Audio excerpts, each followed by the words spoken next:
From Penn State University, this is Pennsylvania Inside Out, connecting communities to a world of creativity and knowledge. Here's tonight's host, Patty Satalia.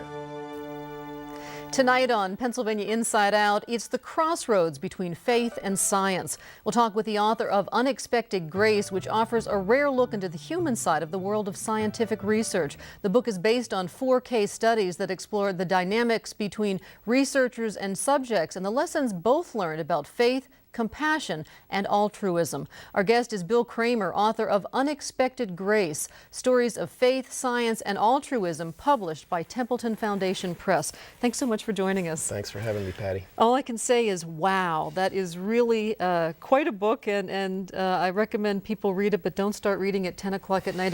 There's a good chance you'll be up very late. Tell us about the book. What prompted you to write it?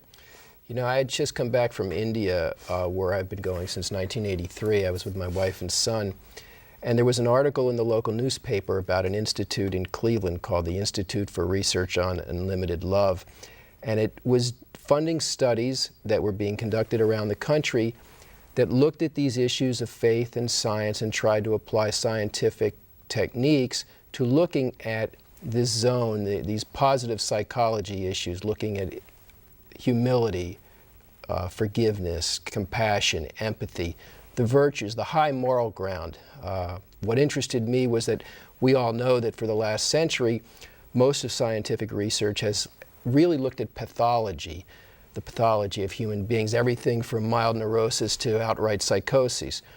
But now there were studies being conducted since the mid-90s that were trying to look at the exemplars, the people that were living examples, the Gandhis, the Mother Teresas, the Europeans who sheltered, the ordinary Europeans who sheltered Jews from the Nazis. Why did these people embody these virtues, these higher virtues? And also, what did those experiences have on their physical well-being? Exactly, because when you live for these values, when you seek them more actively within, then your whole life changes and you begin to emanate, and this begins to touch all those people around you. Now, you mentioned India just a moment ago, and it's worth noting that you've studied meditation for some 30 years. Over the years, I've had the opportunity to interview people like Deepak Chopra and Andrew Weil, Larry Dossey, people who are medical doctors, so interested in what you're talking about, the mind, body, spirit component of health. And here you are, a writer, and you also seem intensely interested in spiritual awareness. Tell us how this came to be. Well, the interesting thing from a writing standpoint is, as perhaps you know, as a freelance writer, you're often asked to write whatever comes your way, and you have no choice about the subject matter. But when I had the opportunity to look into these studies, what came for the few years that I was working on this project was a chance to mesh my own personal interests in this deeper spiritual inquiry with my political interests of, okay, you have a practice, you have this inner belief, however it manifests, but we live in a world with very real social difficulties, problems, many would say a troubled society. So for me, it's always been of interest, how does a spiritual life integrate with these social dilemmas? How can we apply one to the other? And I thought that a lot of these studies were really attempting to answer these questions, and so I was fascinated as an ordinary person. And I kept saying to myself, I kept looking at the list of the studies being conducted and say, gee, I'd like to know what happens here, and gee, I'd like to know what happens there. And then I had the opportunity to write about it and aim the writing towards a mainstream audience, because I knew that each one of these studies would result in a journal article. But I thought, you know something? The outcomes of these studies are interesting to lay people, to ordinary people. This touches our lives. And they certainly do. In fact, you talk about 4 studies really in this book, and you begin in the first chapter. It's the story of Courtney Coward, and she was part of a group of theologians who met at Trinity Place in Lower Manhattan on, of all days, September 11th, 2001, and it is one of the best descriptions, one of the most powerful descriptions of what it was like to be there that I've ever read. Tell us a little bit about what these people, how these people came to be there together and survive this together, and where they went from there. This was fascinating to me because the notion that there were 24 renowned theologians meeting a block and a half from the World Trade Center at the very moment that the planes hit the tower was extraordinary. As a writer, you sometimes get into the juxtapositions of good and evil, and you can become overly melodramatic about it. But not many people know that these individuals were right there, including the current Archbishop of Canterbury, Rowan Williams. And when the planes hit the tower, their building was completely engulfed in toxic smoke and fumes. And after a very short period of time, during which they experienced the collapse of the first tower, by feeling the impact completely shudder through their building and not knowing what it was, because electricity was cut off, they were in blackness, there was fumes coming in, and then they were forced to evacuate and confront the reality on the streets, which was utter devastation. And as I write in the book, when they emerged from the building and had to go move south, it was as though God had pushed the mute button on New York City. And if you've ever been in New York City, the notion of utter devastation and utter silence is something that no Deafening, one has really. Really. I mean, it was unbelievable. Now, and you talk in this about Ground Zero becoming a holy site, or they talk about this, and really this being a transforming experience. You write 9/11 and love, 9/11 as love. No mind can absorb this. Only the experience of the heart knows it to be true.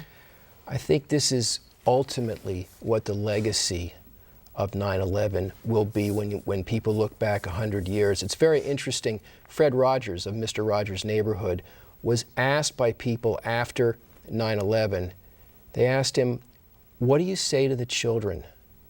And he thought about it for a moment, and it was interesting because he was dying at the time. But he put in perspective this question, and his answer to them was, "Keep your eyes on the helpers."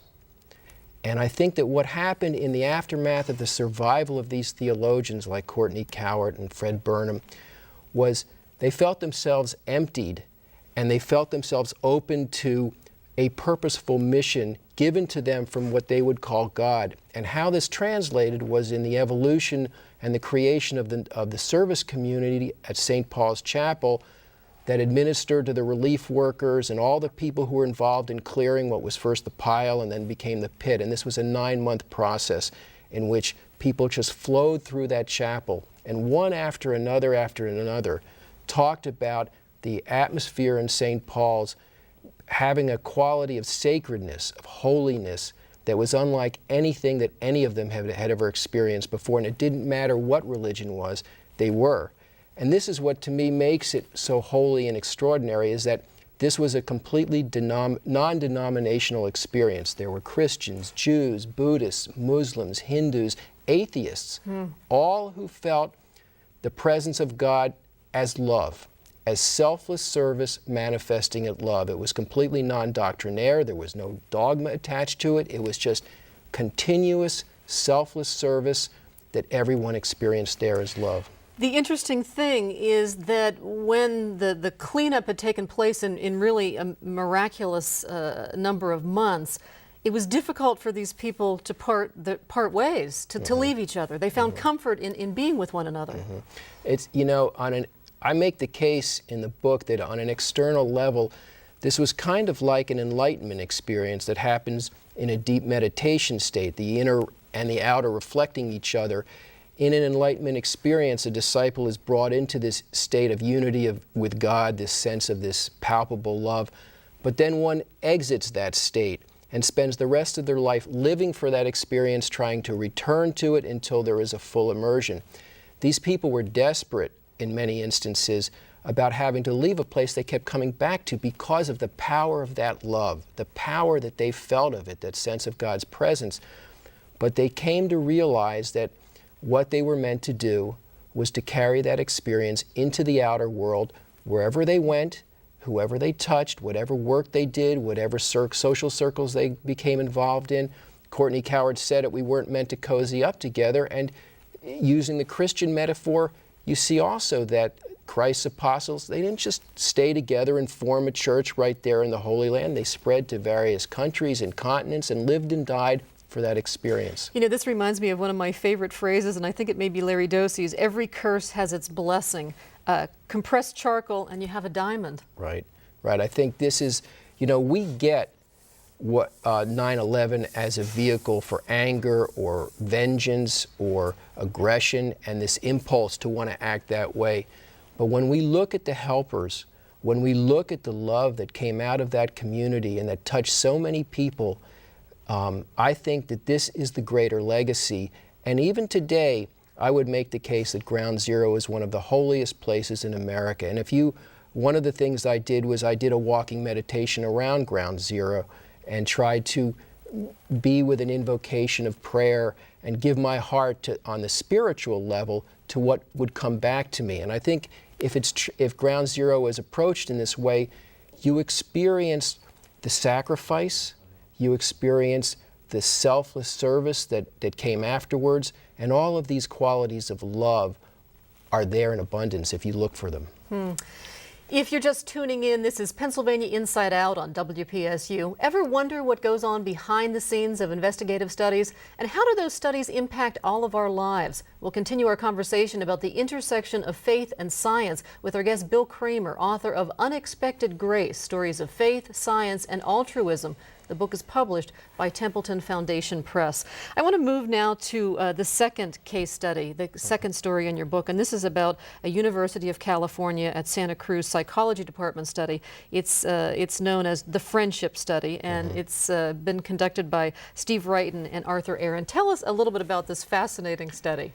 You know, this was an attempt to see if they could use friendship, a forced friendship in a way, a contrived friendship, to break through inherent racial prejudice. And as we all know, in-group, out-group bias, what we commonly would refer to as us and them, there's probably no greater problem in the world today. You can look at anywhere in the world and you see societies in chaos, sometimes lethal chaos, as a result of this us versus them mentality.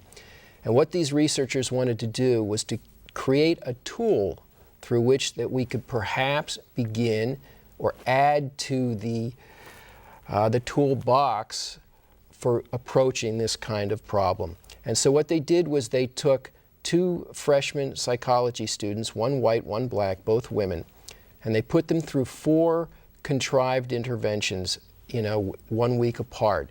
And on one level, it would appear very innocuous what they were doing. One was the first intervention, they just sit and they talk to each other about their lives and their views of things. And they're prompted with questions. They're prompted with questions, and they're forced continually to come back to making personal observations about the other so that they create linkage between the two.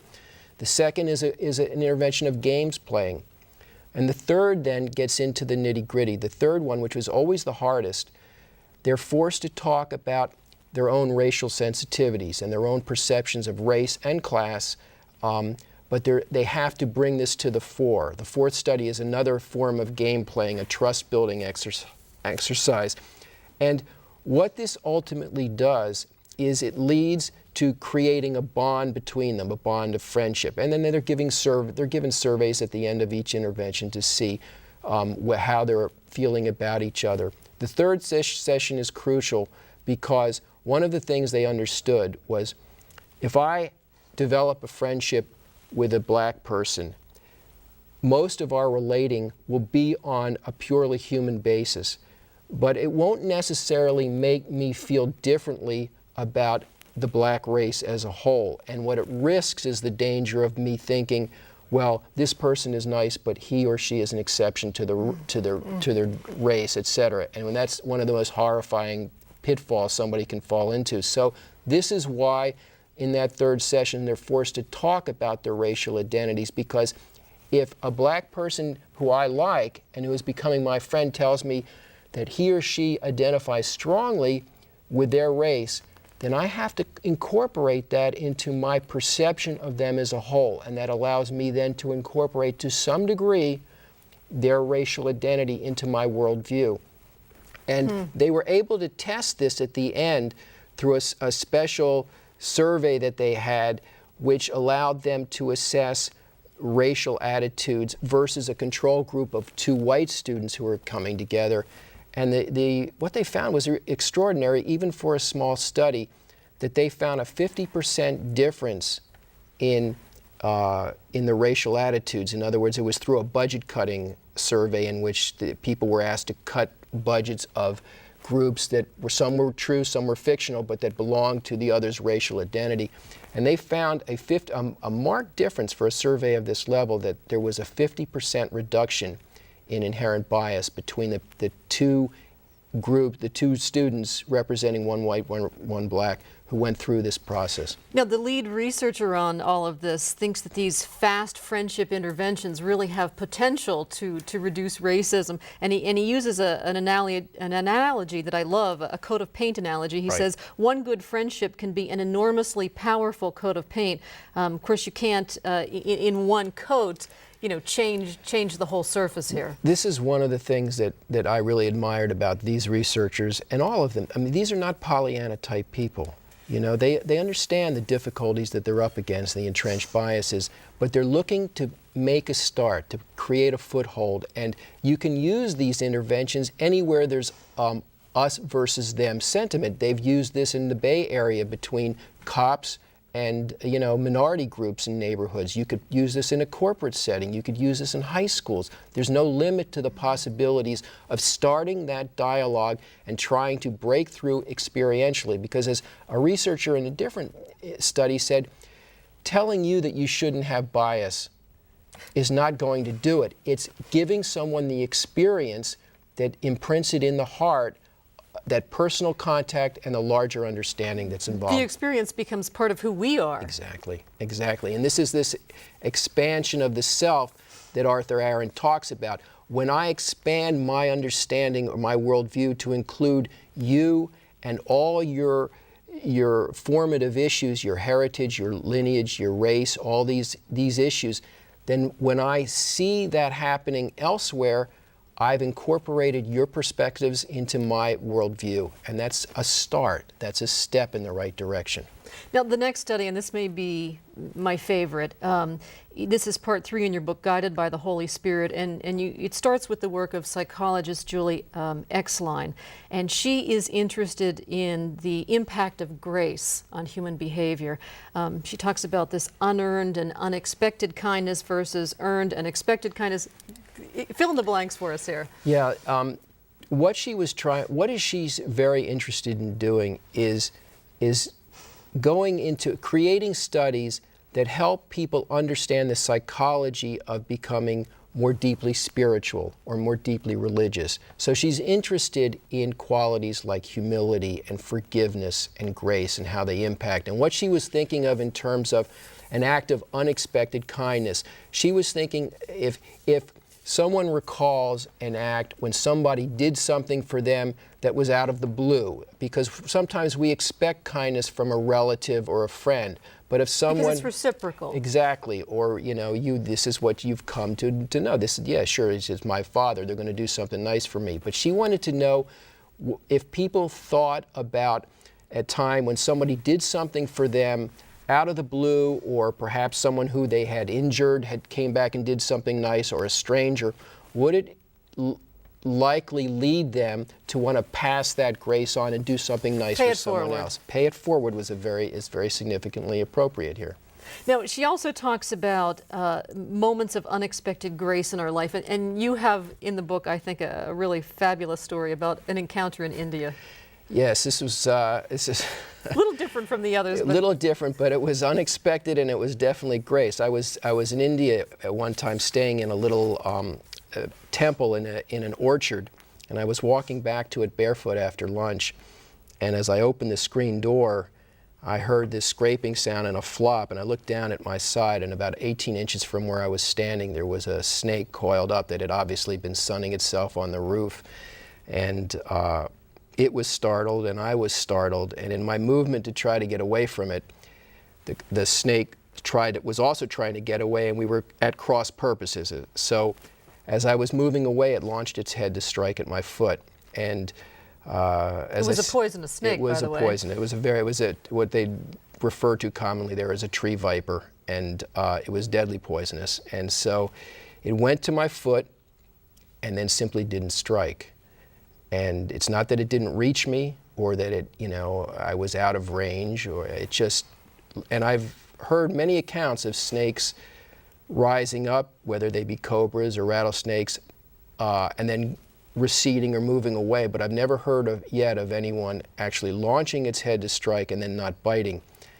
And when I talked to my spiritual guru in India about the event, he just said very simply, it knew in whose spirit you were here. And I felt that as an act of grace, that it was like being given a reprieve. It's not something you can ask for or hope for, but there it was. And it was very, very profound for me. With just a couple of seconds remaining, what final take-home message would you like people to get from this book, Unexpected Grace?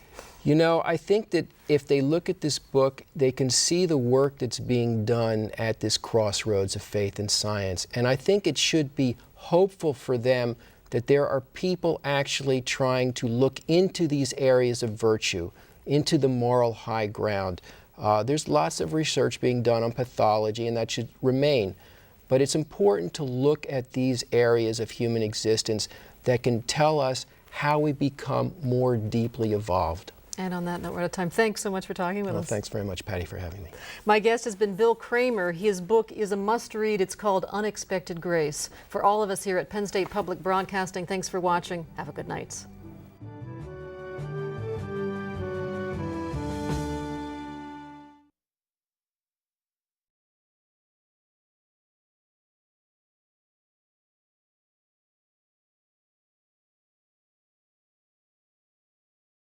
A copy of the program you've just seen can be purchased through Penn State Media Sales at mediasales.psu.edu or by calling 800-770-2111.